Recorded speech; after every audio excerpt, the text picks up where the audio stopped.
So I'm going to introduce Carole Charbonneau. She owns Flower Town in Sudbury, Ontario. She runs a brick and mortar flower shop year-round, but has also converted some or almost all of her backyard into a flower farm. She constructed a hoop house that grows thousands of flowers that she can use in designs that she sells in the shop. She has to deal with the northern Ontario climate, but she's able to grow awesome blooms. And Flower Town, her company, has won the Favorite Flower Shop award in Sudbury for several years. So.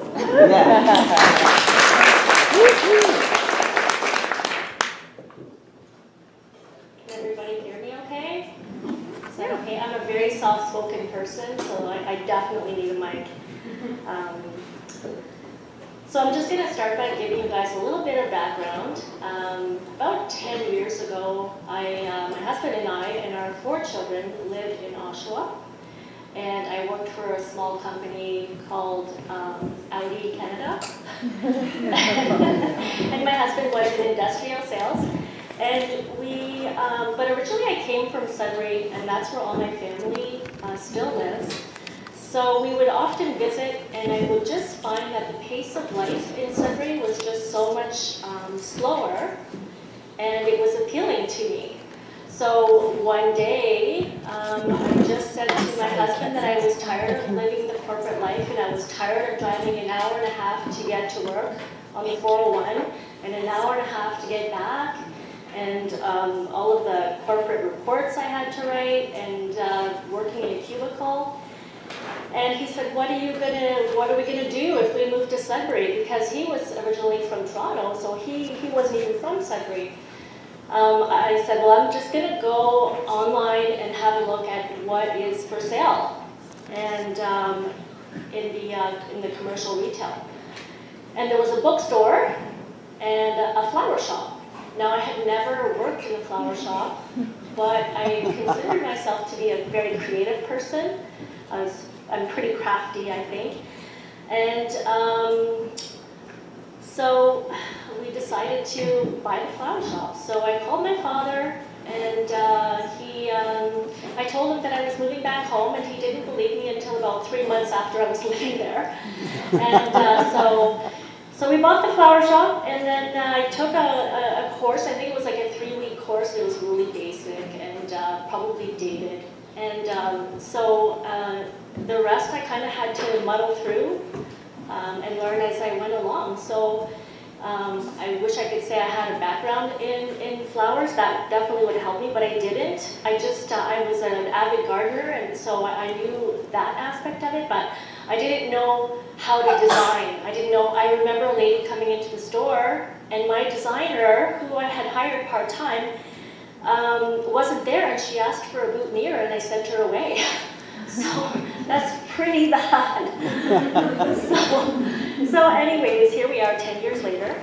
Our children have adapted to living in Sudbury. We also have 2 grandchildren now, so we're pretty happy about how everything has turned out. So we wouldn't change a thing, that's for sure. So I've been asked to come here and do a floral design demonstration. And first of all, I just wanted to say that I second everything Jessica said.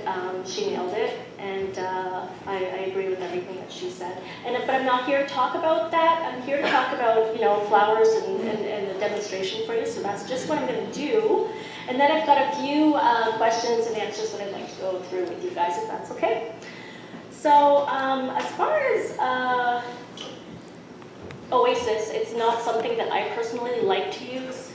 Oasis is the green sponge that you put in water that some designers like to arrange their flowers in. I don't personally like to use it because I find the flowers don't last as long. And from what I hear, it's not really good for the environment either. Now, it's saying that if I'm going to be doing like huge structure pieces, like arbors, casket sprays, that kind of thing, then I definitely will use it. So, because I don't really have a choice, I need the height, or it has to cascade over a casket, and I can't really do that in a vase. So, but in this situation here, I've just decided to go ahead and use some water. So first I start by, I prefer to use a smaller vase days usually, but because I wanted to make sure that you could all see, I decided to go ahead with something a little bit taller today. So I always create a grid on my vase because I don't want the flowers to fall out in transportation, and I don't want them to move around on me. So I just kind of use this tape, and I mean, you could use Scotch tape if you're just doing this at home. But I just use this clear tape here, and I just kind of crisscross a grid for myself. And that will help me to keep the flowers in place. So I'm just going to go back a little bit here. There, at my flower shop, there was a time when we took on, I would say probably between 5 and 7 weddings every weekend. We had a large staff working for us, and being the perfectionist that I am, I had to oversee every single detail. And I just remember one day sitting on the edge of the bed crying because it was just overwhelmingly hard to keep up with everything. And I had children, and you know, I was missing soccer games, basketball games, and I just decided one day that it was not what I had made this move for. I just didn't want to, I wanted to enjoy what I was doing, which was the whole reason we decided to leave in the first place. So we had to make a decision as to if we were going to cut back, how could we cut back? Where would we cut back? So we shortened our staff, and I knew I couldn't cut back on funerals, because how do you say to a family, I'm sorry for your loss, unfortunately I can't help you. You know, it's bad business. You just don't do that. It's really like in bad taste.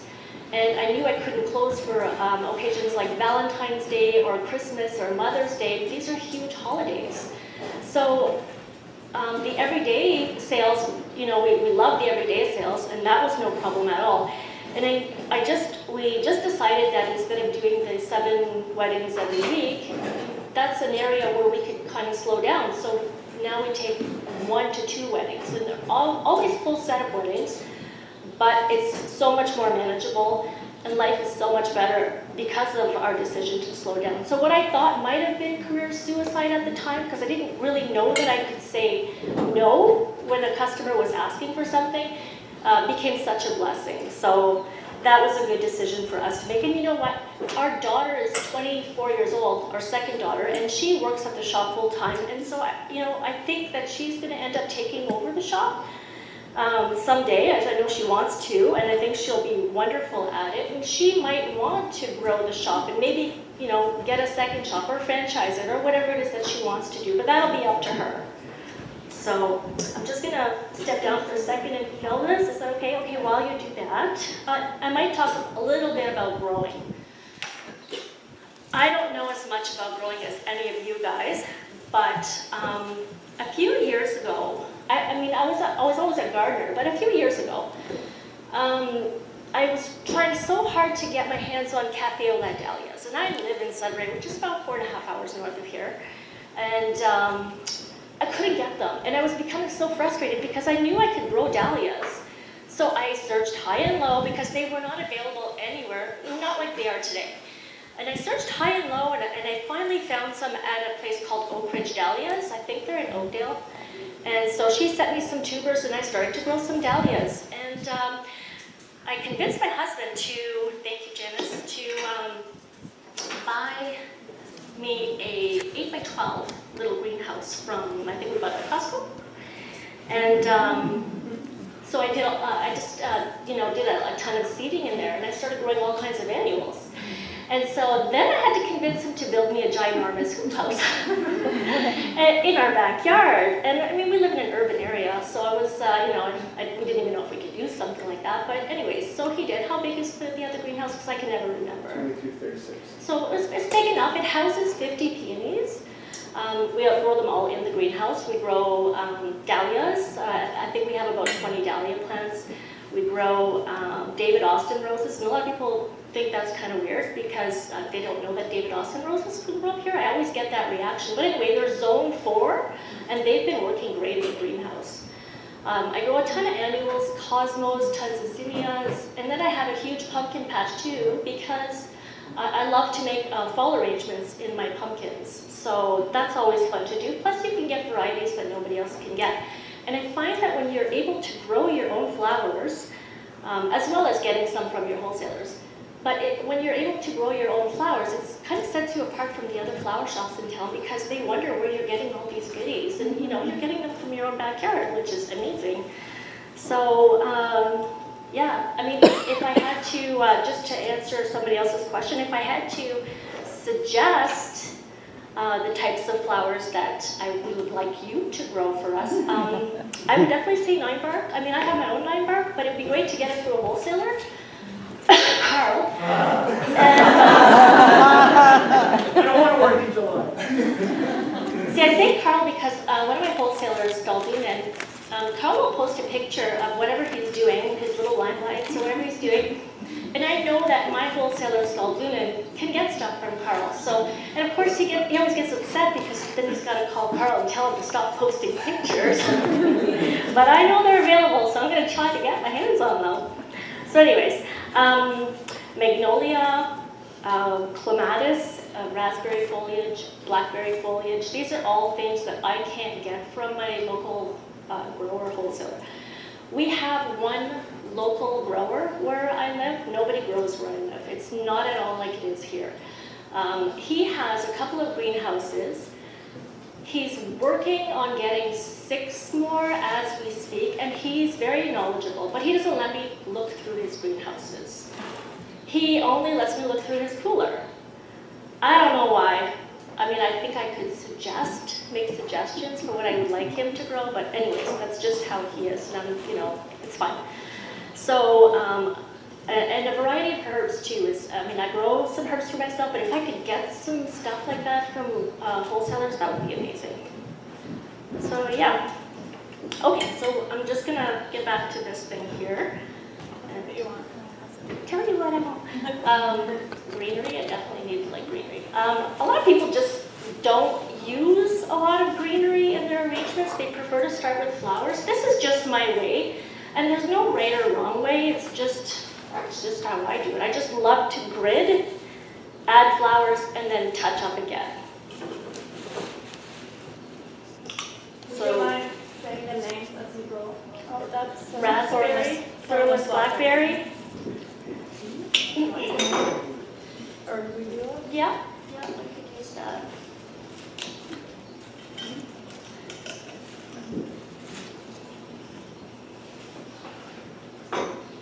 So can everybody see kind of what I'm doing? How's the feedback anyways? Can you guys hear okay, or is it ringing in your ears at all? Yep. Yeah. Definitely. I'm looking for something bendy. Bend. Yeah. Behind you in the green. Thank you.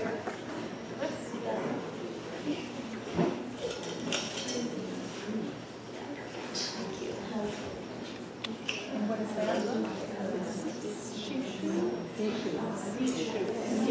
I don't think that I've ever worked with this, but this is another really nice greenery. Just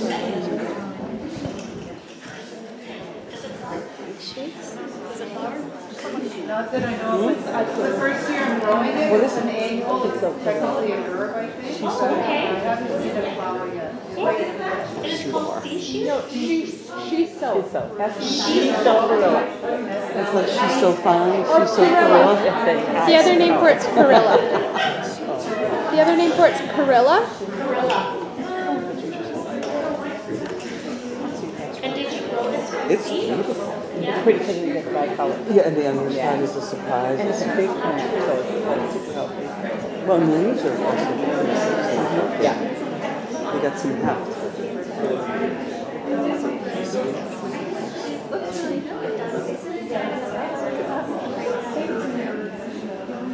color is lovely. So I'm just going to continue to create a base for myself there. So good. Japanese basil, Carole.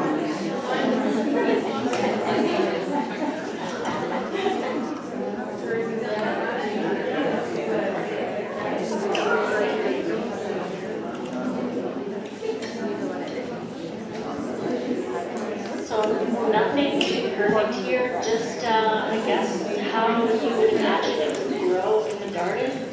Some pieces are taller, some pieces are a little bit lower. I love that it has a green side and it has a red side. So pretty. At my flower shop, we always cut and discard on the floor, so I feel like and then I just have to correct myself here.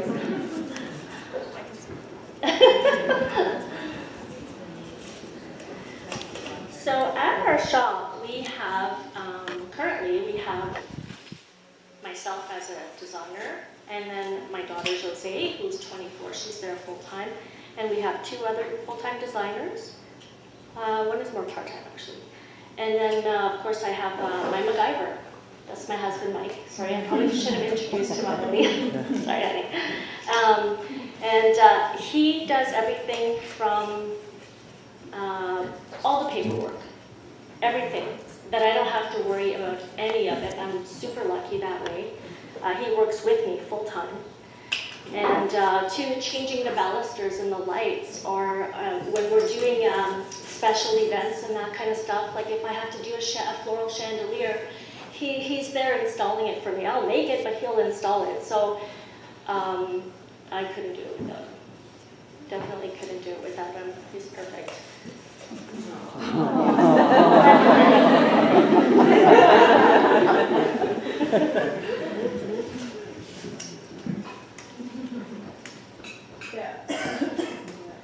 Is that looking okay? It's kind of hard to see from this over here. And I really like it when there's, you know, the odd piece of greenery standing up. So I'm going to take a break on greenery, and then I'm just going to do this. I'll pick it up after. And because I hate having a dirty workstation. Okay. So I'm going to start putting a few flowers in here, and then I'll touch up on the greenery again. So there's a whole smorgasbord of flowers here, and I was just sitting there going, okay, so what am I making here? And the sunflowers with the purple hydrangeas, beautiful, but I really love this greenery, so I think I'm just going to stay in those colors. I keep wanting to step down, but you're helping me. There's a really gorgeous greenery over there too for afterwards. The blue? With your colors. The little blue? Is it privet berries? Is that what they are? Blueberry berries. Yeah. So I'm going to go with the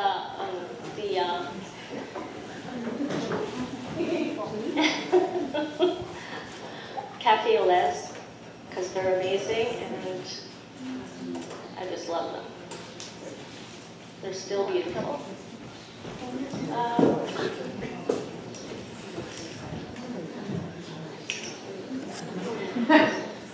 So as far as, I'm just going to talk about weddings a little bit. As far as when we're doing weddings, I don't know about Jessica, but I am really tired of doing blush and cream, blush and white, blush and white, blush and cream.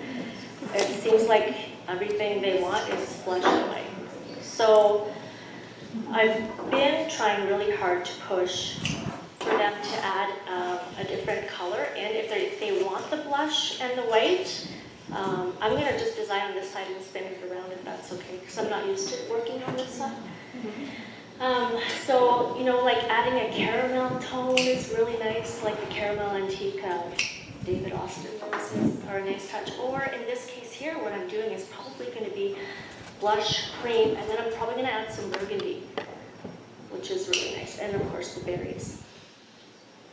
Are you finding the cafe au lait, you're still loving it? Like, is it on its down trend? It's definitely on its way down from its popularity, but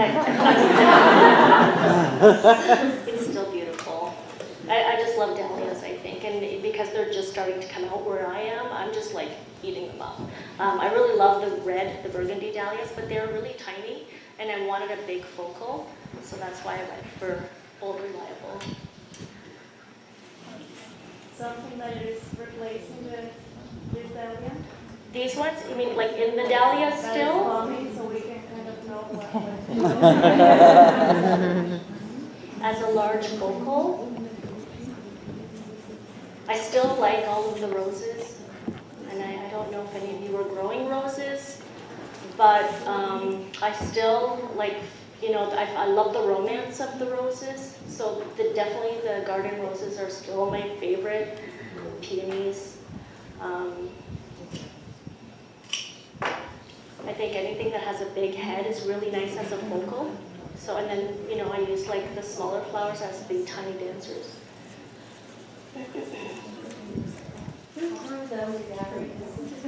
That's Flora Laura, Sass Long from Flora Laura. Well, they're beautiful. I think we have a list of most of the people that brought in flowers. It's pretty awesome how many came. Yeah, it's amazing. I'll just use some of the cosmos. Herbs, definitely a lot of herbs. I love using herbs in all of my designs. I think it smells good. It really stands up, and it's so pretty. Things like aromatic basil, borage. I love borage, and not too much of the rosemary because it smells kind of strong.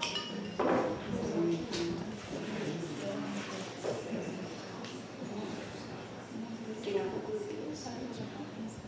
Good job, Mel.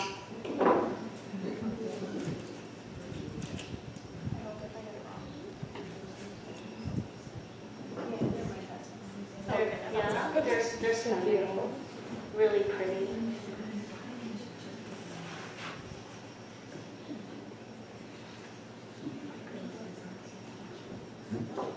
So does anybody have any questions while I'm doing this as far as the arranging? Is anybody interested in doing arranging?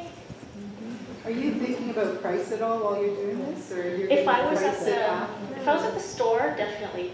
We've got to make money, and we've got a lot of overhead to pay. So what I normally do is I'll start with my budget. If my budget is $100, let's just say, then I take out the cost of the vase at retail. So I've marked up the vase by then, and then I'll take out 25% because I've got a lot of overhead to pay. My flowers are marked up ×3, so I just keep going down until I'm at 0, and hopefully it turns out to be amazing in the end. So many times, like Jessica, I want to cheat and I want to say, like, if I could just put one more rose in here, but I might as well just pull out my wallet and do that, you know, and plus the customers are going to expect that the next time too, so you have to be careful with your spending. What variety cosmos are those? I don't remember if they're the cupcake white or if it's the Sonata white. I grew both and I harvested from both. They're not creamy. It's creamy. It's one of the two. Carole, it strikes me, I love the idea of using the florist tape. I've never done it myself, but it seems to me that it has to make it more difficult to refresh the vase, change the water, all those kinds of things. It really does. So, what I tend to recommend is usually the vase is not as large as this one here, but dip it over the sink, put your faucet into the other end.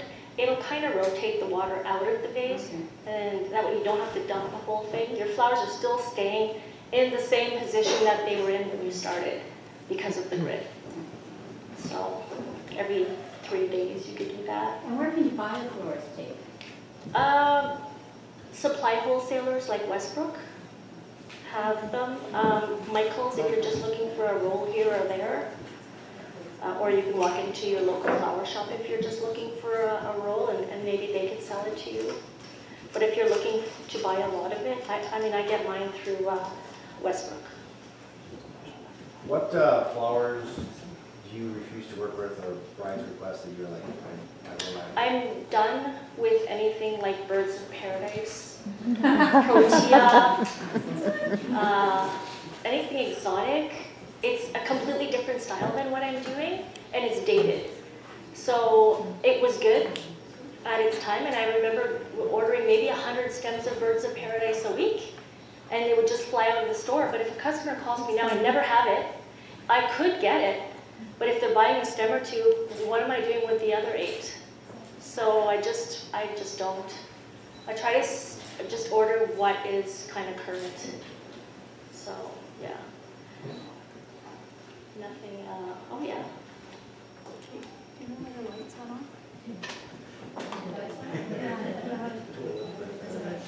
It's dark.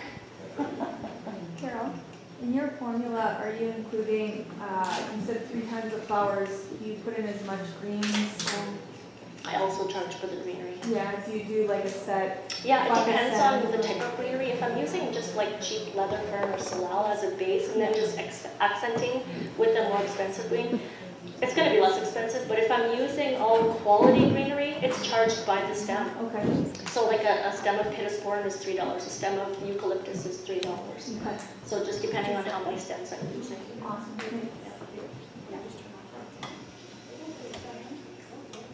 There we go. Okay, so I'm just going to have a look at that.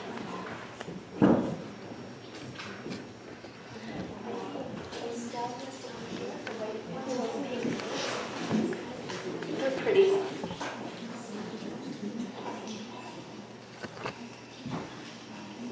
So these are more dahlias, and they have a nice pink throat, which I think is going to play off with the cafes.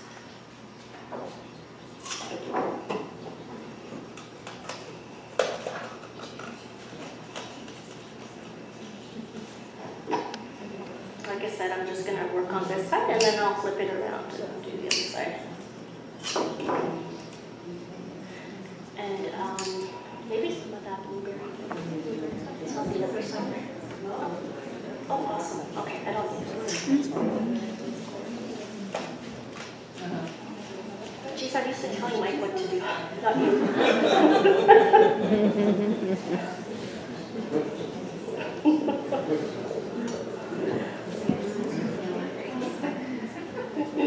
I'm going to save these little itty bitties because I really like them at the end. You can kind of just add them here and there. They're a little short, but I think we can probably make it work for demonstration's sake. What is that, Jan? This is blueberry viburnum. Blueberry viburnum. Blueberry what? Viburnum, which is really hard to get. That's another one. I love blueberry viburnum. Oh, keep working my way. Because you know my wholesaler, so.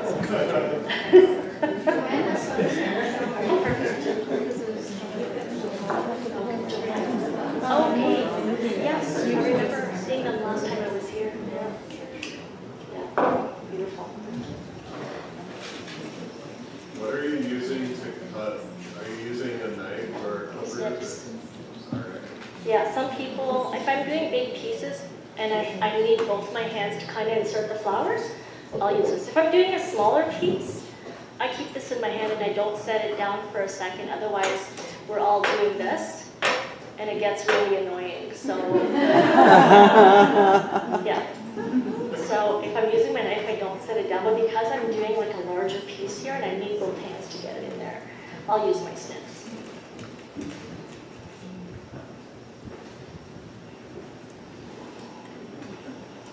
So you see how some of the flowers are in, some are out. It just adds like a dimension, and that's how things grow in the garden. They're not all the same, so it just kind of looks more natural when you've got some coming out. And at the end is usually when I'll, play around with it, like when I'm doing a wedding bouquet. Pull out some stems, tuck in some stems, just to give it life and movement.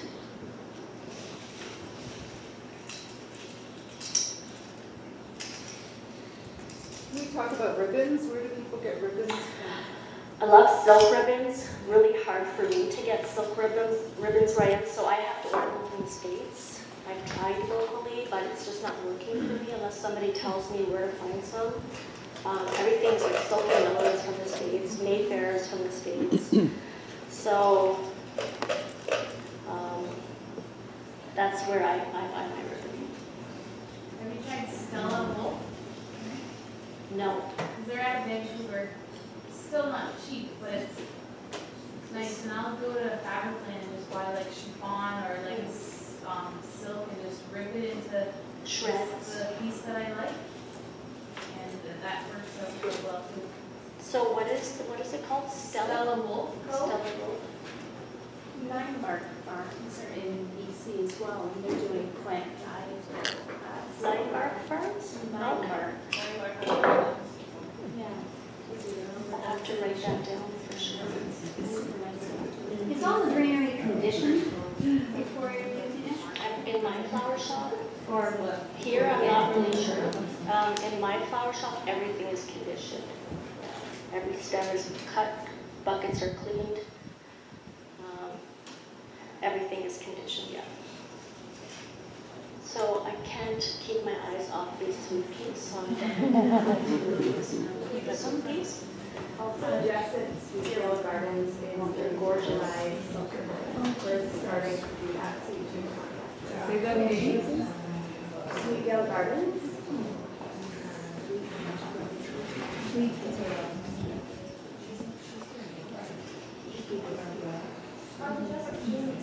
Together and a fine vegetable. Yeah.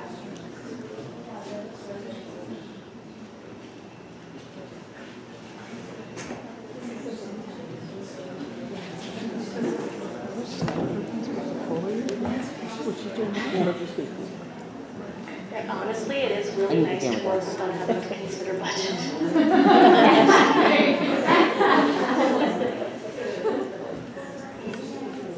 I don't get to do that too often. So at our flower shop, we do a ton of funeral work. We are affiliated with 2 of the local funeral homes, so they send a lot of families our way. We're really lucky to have that connection with them, and they actually approached us. We didn't have to approach them, which was a bonus. So they probably send, how many families a week, would you say? 3 to 5. And when the families come in, it's not a piece, it's the entire funeral, which is great. So there's, unlike weddings, and I like weddings, don't get me wrong, but unlike weddings, you sit with the family for about half an hour to 45 minutes. They typically spend about $1,000, and I'm not trying to be insensitive, I'm just talking about it in a business sense. There's no back and forth emails, no back and forth meetings. They're happy and they're a customer for life, and you know that because they keep ordering from you. So the funeral business is extremely good, and we're very blessed to have it, that's for sure. How long after you open the shop does that come to you? I can't speak for everybody else, but for us, the first flower shop, the first funeral home approached us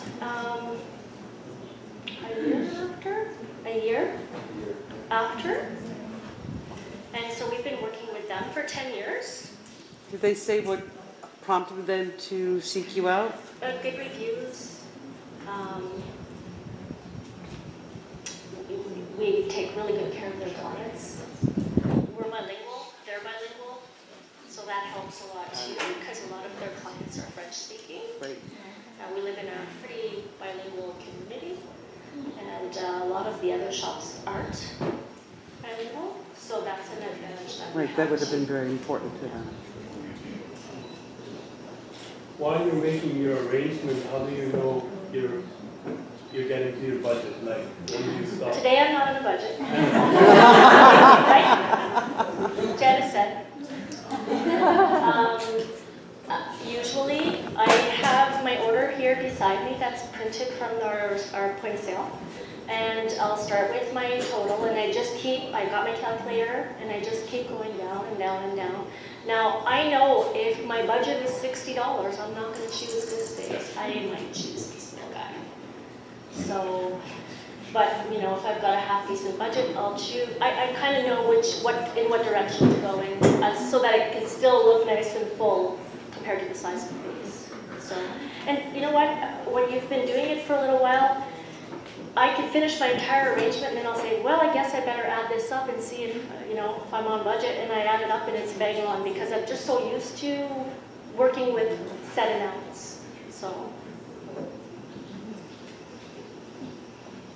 but not today. Okay, so I'm going to add a punch of burgundy in here because I love the blush and white is pretty, but I think that I like the addition of some burgundy in there, yeah.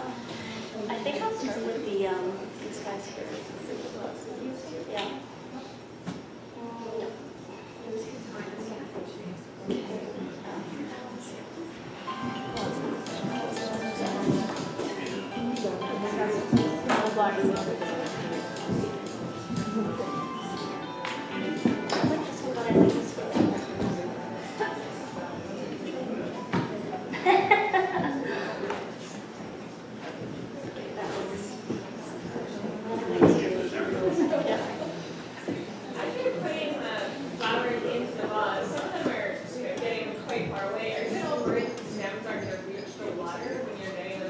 Typically I have more water in here, so it's pretty low compared to what I usually have, but yeah, all the stems definitely have to be in water. So for that reason, it's important to me that when I get flowers, that the stems are long. If somebody brings me a bucket of sweet peas and they're only 6 inches long, I might not be able to work big pieces with those sweet peas, so 12 inches is better. In my world, size matters.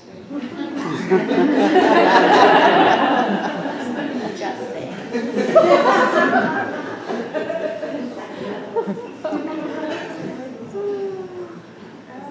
Because it's kind of purple. Yeah, perfect. Awesome.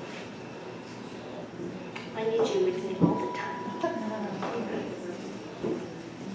So these are my tiny dancers, and I like to include stuff like that because it just makes it look a little bit more wild and free.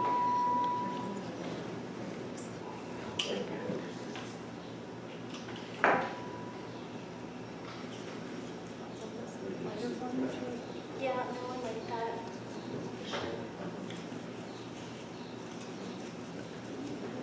Carole, more of a flower shop question. How do you let go and let other people design? You know what? I'll go back a little further even with that question. When somebody comes into your shop and they're looking for a job as a floral designer, the first thing they say is, I love flowers. Oh, I can't wait. I want to work in a flower shop. It must be so much fun. And in the back of your mind, you're thinking, you have no idea, but okay. So just looking at them, you can't tell if they're creative or not. Yeah. You can't. You have to kind of take them under your wing. So first of all, you choose a candidate based on your gut, if they have no experience, and which in my neck of the woods, nobody does. They don't teach that kind of stuff where I live. So you take them under your wing, and then you explain to them that in 3 months, if it's not working out, don't be offended. It's a creativity issue, probably. Yeah. I think you're born with creativity. I think you can learn technique, but I think you have to have a certain amount of creativity already to make really pretty arrangements. What about people that come with experience? That they do something you're like, that's not nice. No, sometimes it requires a little chat, aside from everybody else, when you're alone with them, and it's really difficult because if they've designed something and it needs to go, I need to fix it.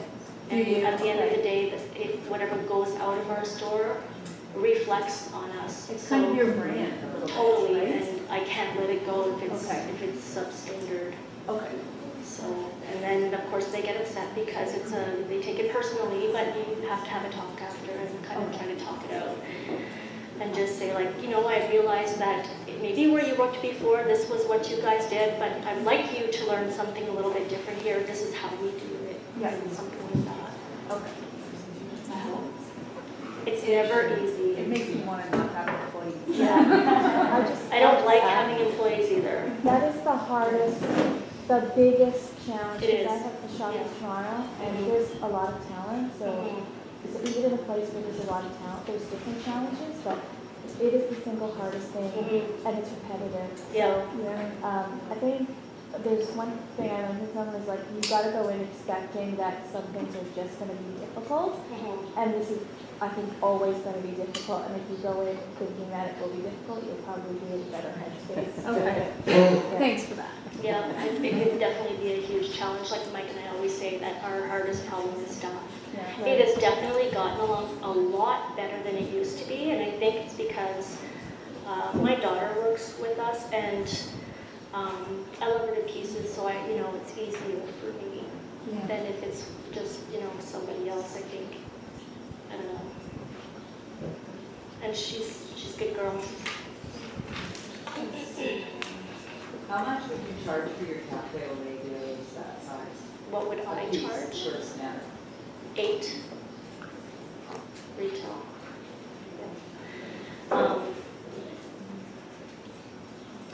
In my garden last year, I grew calendula, and so I asked a friend of mine who has a soap company to throw some of my calendula in some bath bombs for you guys today. And why I'm saying that is because on the back of the card, there's my email address, and if you guys are looking for a price list from what I pay wholesale, I could definitely share that with you. I just didn't want to print out 90 copies of my price list, so I thought, what if you guys want to email me, I'd be happy to share that with you. Actually, if you wanted to pass that out.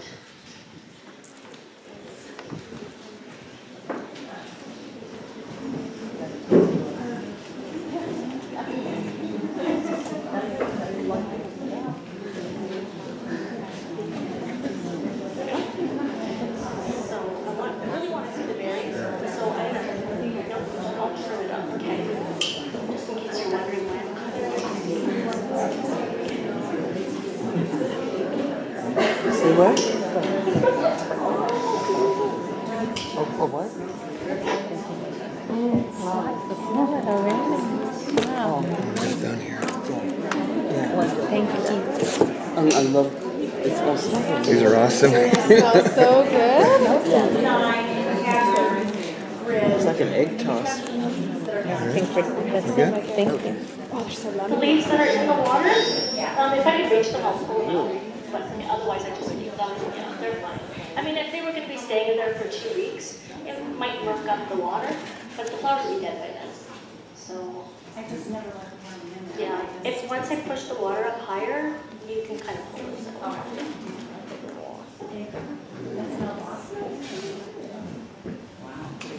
So the calendula is grown organically, because you're going to take a bath with it. I thought you should know that. And also, the plastic wrapping is made with vegetable oil, and it's 100% biodegradable. So if you're worried about the plastic, don't be worried. Oh, that's great. This is what my hotel room has smelled like for 3 days. Yeah.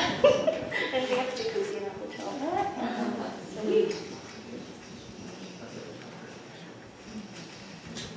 So I love the addition of berries in a lot of the work that I do. I just think that berries are so cool. And so we've got some nice blue viburnum berries here today to work with.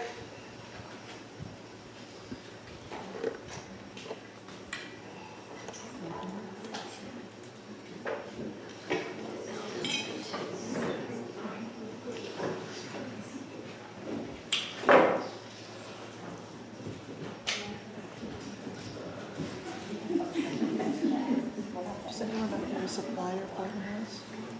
Are they by the numbers?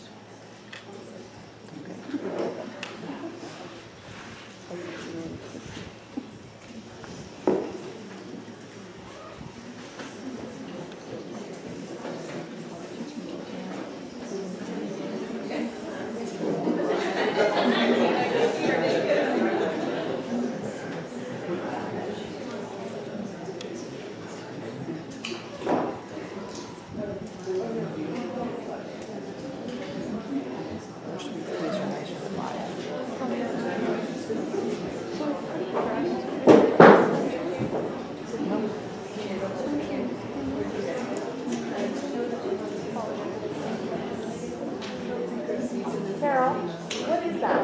This? Yeah. It is called hibiscus. Oh, that's a hibiscus. It's an annual, right? Hobbyist leather, and it's an annual, right? Yes. No, I've only no, I've only known it as the big flower. Yeah, that's, I really like it. That was kind of It's like a miniature Japanese maple. It did. That's Yeah. the first time I Yeah, like a dwarf.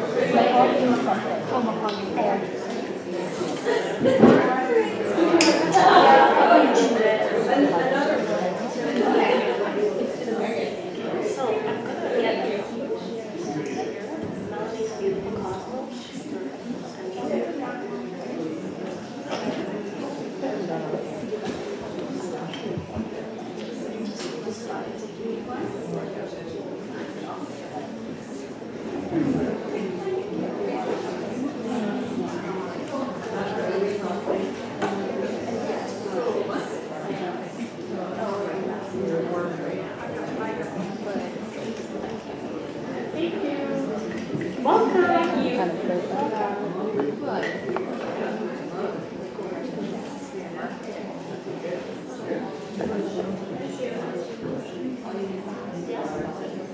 Oh, no, because I don't know my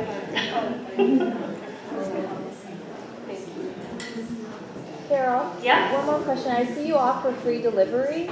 Do you have your own truck or do you outsource that?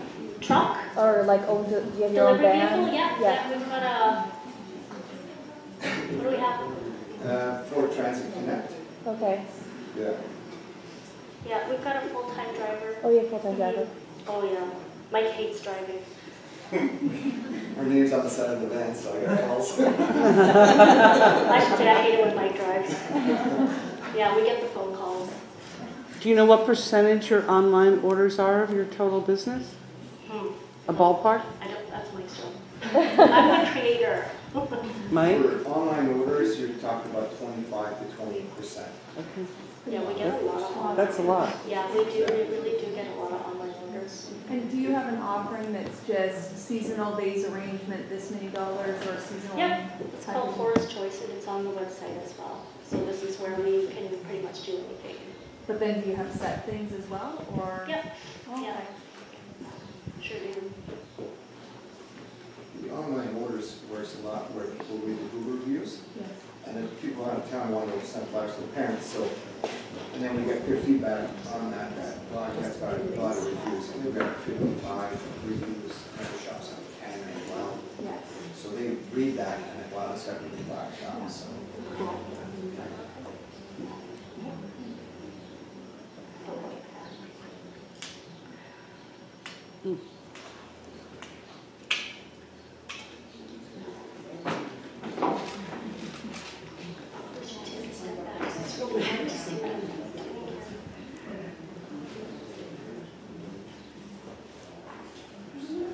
I love working with natural product. We have a cottage and that we go to every weekend, and we get in the boat and go collect driftwood. We do a lot of like casket sprays, casket saddles with driftwood for a lot of our clientele is like very northern. They love rustic. So we collect moss and twigs and berries and driftwood, and we forage a lot of our stuff from the woods. Tree bark on dead trees. That kind of stuff, you know? So I love the addition of like the branches and stuff like that. Beautiful. I made a few more of these guys here.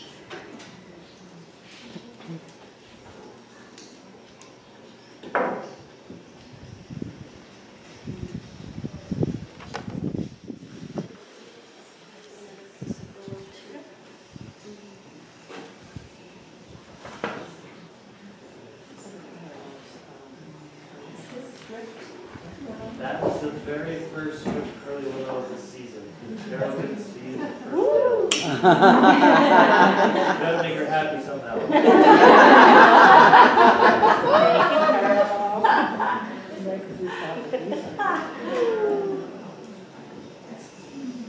Yes, we'll start next week, full time. And just one more.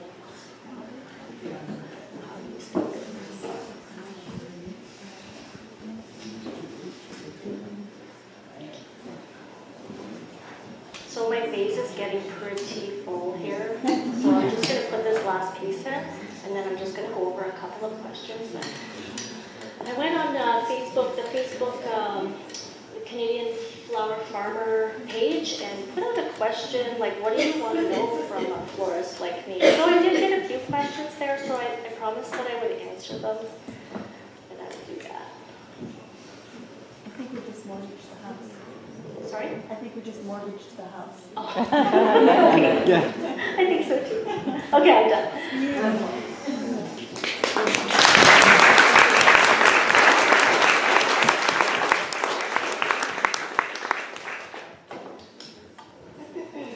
Carole, what would you be looking at for a price? For something like this? Yeah.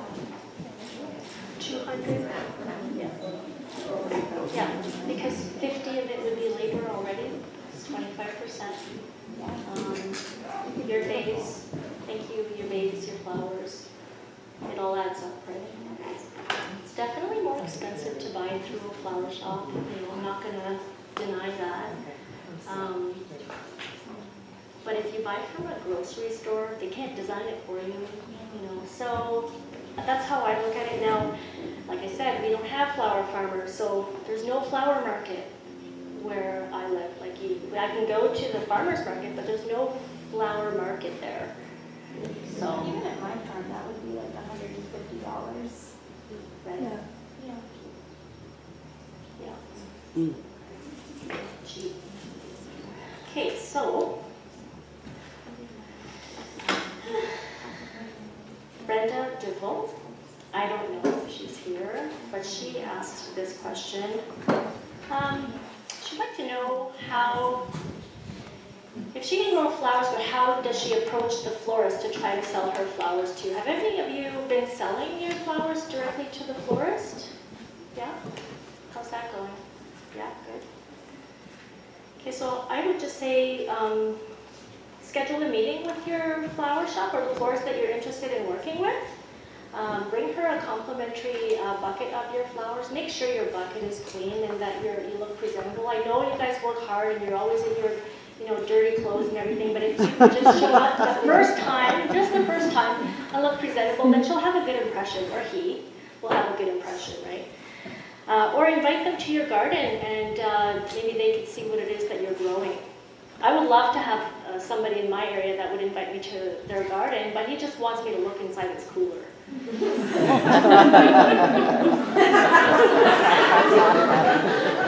So anyways, you can ask the florist what you can grow for them. What would they like you to grow for them? And I think that we've talked about that a little bit today. Stuff that they can't necessarily get commercially. We did talk about stem length. Stem length is really important to me when you're making large pieces, especially when you're doing like casket sprays, because they can be 40 inches long. And I need the large stems for stuff like that. So there's a place and time to work with smaller stems, like in this little guy here. That would work. And but you know, it's nice to have the option. If it's long, I can cut it shorter if I want to make it shorter, but I can't elongate the stem. So we've talked about foliage. So, 9-carat, raspberry, blackberry, spirea. I love clematis. I find our wholesalers don't carry enough clematis. I don't know what the deal is with that, but maybe it doesn't ship well. I'm not sure.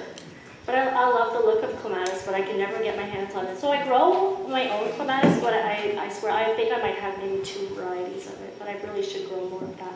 But that's just another job for the honey-do list. In the fall, a lot of florists are planning for weddings for next year, so it's a good time to approach a florist in the fall, I think, because then you could ask them what it is that they would like you to grow for them.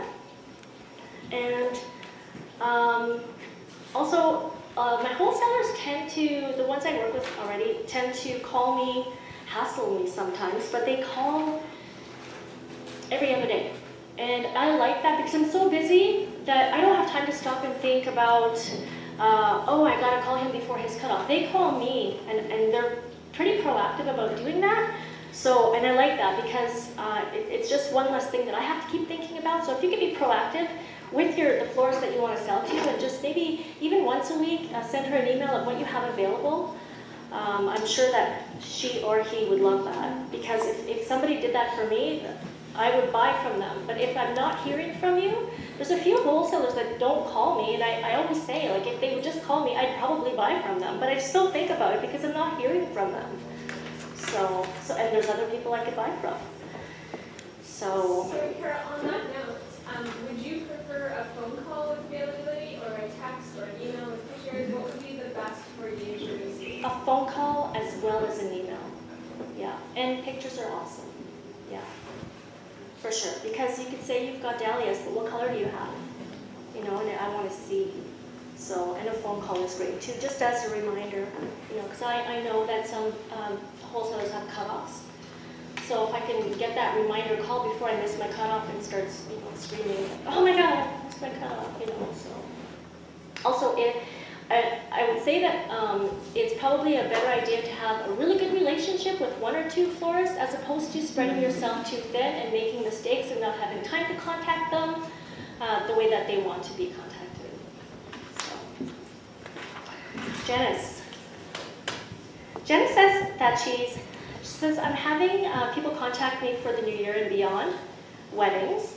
I'm way too busy and I don't want to meet with them yet. How can I still make them happy that I'm interested, but also put them off because I don't have the brain cells to think about them now with everything else that's going on in my life? So in my case, weddings usually book a year in advance or less, but typically it's about a year. And this allows plenty of time for meetings and creative brainstorming, that kind of thing. I don't usually like to book weddings too far in advance because the flower prices might change, so not more than a year. Like, don't call me for a 2020 wedding just yet. Most brides do their research when seeking out vendors for their weddings, and if they've specifically chosen you based on your work, they'll be patient. But if they're just kind of seeking you out as well as other people, you're going to want to have a meeting with them because you might risk losing them as a client. So if that means just scheduling all of your bridal consultations on one day of the week and making that day your dedicated bridal consultation day, that probably still gives you 6 days to do everything else you need to do. Or, you know, I don't know, stuff with your kids too, I guess, you know. So sometimes if you know, they're not pressed to meet with you right away, a few emails, phone conversations, pictures, Pinterest pictures sent back and forth can get the ball rolling. And if you find you like what they're sending you and it's within your wheelhouse, your design style, because you don't want to work with somebody who's asking you for birds of paradise. I don't. I'd rather do something pretty. You know, then they can secure the date with, if you both feel comfortable, secure the date with the deposit, meet later, because they still have a full year. So, and then they know they're booked with you. Does that help you? Cool. So Kim says, if you had to do it all over again, would you have a brick and mortar shop? I think she means like a physical store rather than working from home, and if that's the case, then yes, absolutely. I think you have better access with your suppliers. A lot of your wholesalers come in the middle of the night. They usually have a big transport truck, and you don't want them coming on your street, which I don't even think a lot of them would do that, and drop off flowers in the middle of the night. Like, they drop off the flowers in my cooler in the middle of the night, and I show up at work and they're there. So accessibility to a variety of wholesalers is limited when you work from home, I think. Where I come from. Here, I'm not sure. You could probably go to Hoffland, but I live far away, so I can't do that. Also, you can accommodate larger clientele since you have more space, and I've got a massive flower cooler in my shop. It's a full walk-in cooler, and it leads all the way to the back where the girls can access all the flowers. And so I kind of like that because when clients come to your shop, they want to see flowers. It's like kids and candy. So I could have a massive display of flowers, all neatly organized and color locked, and you can't really do that from your home. I don't think you can. And to have all these people coming into your home, I don't think it's really good for walk-in customers. And a walk-in business is a huge part of our business. So I think that clients like brides also feel a stronger sense of trust when they're working with a brick and mortar shop versus somebody working out of their home. I don't think there's anything wrong with working out of your home, and they might trust you more based on reviews or photos of weddings you've done in the past, and they, but I think there's an automatic trust when you're dealing with a flower shop because they've been there for a while usually, and they have a good reputation, some of them, so that's just my opinion. Also, we have more staff. I have a dedicated delivery driver, so I don't have to drive around or ask Mike to drive around and go deliver flowers to people. I have a driver who does this all day long from 10 o'clock till 6 o'clock. So that's good. And I think there's a certain pride of ownership too. People walk in the store and they'll say, oh my God, it smells so good, or it looks so pretty in here, and it just feels good. So I like that for me anyways. And then your second question, Ken, was would florists like a mixed bucket offering with smaller stem counts? Size matters.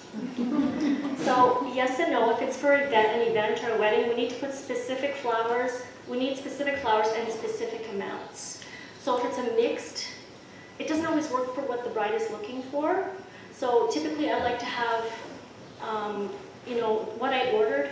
So if I ordered 10 orange snapdragons and 10 sunflowers, as opposed to a mixed bucket. Now if I'm just doing the everyday sales, if the price is right, then yes, I'll buy the bucket and I'll use it in my everyday sales. But typically I prefer to buy bunches of flowers that I want to buy for what I need. So if I'm doing a wedding and I only need like 3 anemones, well, I think we were talking about that earlier. What do I do with the rest of them? In my shop, another advantage is I could sell them to the public. So I don't have leftover flowers. It really cuts back on my waste. There's no waste. Thank you. Welcome.